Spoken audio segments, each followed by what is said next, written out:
Hi friends, நம்ம vlog போட்டு ரொம்ப நாளைச்சு இல்லைங்களா? ஸோ சண்டே ஒரு விளாக் போடலாம் அப்படின்னு சொல்லி தாங்க எடுத்தது. இதில் நான் என்னென்ன இன்க்ரீடியன்ஸ் போட்டு குக் பண்ணியிருக்கேன்லாம் சொல்லியிருக்க மாட்டேன். ஜஸ்ட் எங்கள் வீட்டில் என்ன ஸ்பெஷல் அப்படி மட்டும் தான் சொல்லியிருக்கேன். சண்டே அப்படிங்கிறனால சிக்கன் கிரேவி வச்சு சிக்கன் பிரியாணி பண்ணியாச்சு எங்கள் வீட்டில். உங்கள் வீட்டில் என்ன ஸ்பெஷல்னு சொல்லி கமெண்ட்டில் சொல்லுங்கள்.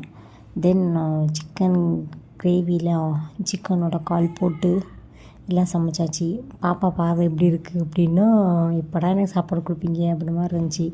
ஏன் பாப்பா அப்படி பார்க்குறா அப்படின்னா, கொஞ்சம் டைம் ஆயிடுச்சுங்க நம்ம இந்த வாரம் சண்டே சமைச்சி சாப்பிட்றதுக்கே.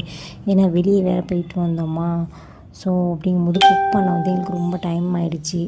பாப்பா எனக்கு கொடுக்க மாட்டீங்களா அப்படின்ற மாதிரி ரொம்ப அழுகிற மாதிரி வந்துட்டா. சரின்னு சொல்லி நான் பிளேட்டில் போட்டு தரேன் அப்படின்னு சொல்லி பிளேட்டில் எல்லாம் போட்டு டேவிட் கிட்ட தான் கொடுத்து பாப்பாவுக்கு ஊட்ட சொன்னேன். நம்ம செஞ்சது இல்லையா, ஸோ அவங்க ஃபஸ்ட்டு டேஸ்ட் பண்ணி சொல்லுவாங்க, அடுத்து நம்ம சாப்பிட்லாம் அப்படின்னு சொல்லி வெயிட் பண்ணிக்கிட்டு இருந்தேன். டேவிட் என்ன செஞ்சாப்புல எடுத்து சாப்பிட்றேன்னு சொல்லி ஒரு செஃப் ரேஞ்சுக்குங்க பில்டப் கொடுத்துக்கிட்டு அப்படியே நல்லா சூ பண்ணிக்கிட்டு வாயில் போட்டு நல்லா சூ பண்ணிக்கிட்டு, ஆனால் கடைசியாக ஒரு ரிசல்ட் சொன்னாப்புலே பாருங்கள். சூப்பராக இருக்குது பிரியா, கறி பூவோட்டம் வெந்திருக்கே அப்படி சொல்லி சொன்னாப்புலங்க.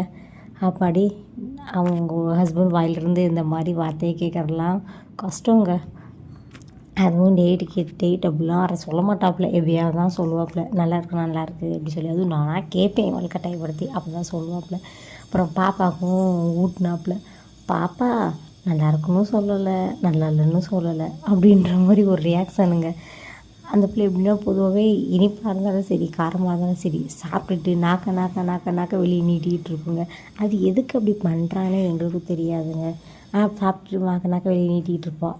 அந்த மாதிரி பண்ணிக்கிட்டே இருந்தா. சரி, அந்த பிள்ளைகிட்ட ஒன்றும் சொல்லலை, பெருசாக ஒன்றும் சொல்லலை. அந்த பிள்ளை எதுவுமே சொல்லலை அப்படிங்கிறனால சரி அடுத்து நீங்கள் எதுவும் சொல்ல மாட்டீங்கடா அப்படின்னு சொல்லிட்டு கொண்டாங்க நான் சாப்பிட்டு பார்த்து ரிவ்யூ சொல்கிறேன் அப்படின்னு சொல்லி நம்ம சாப்பிட ஆரம்பிச்சாச்சுங்க.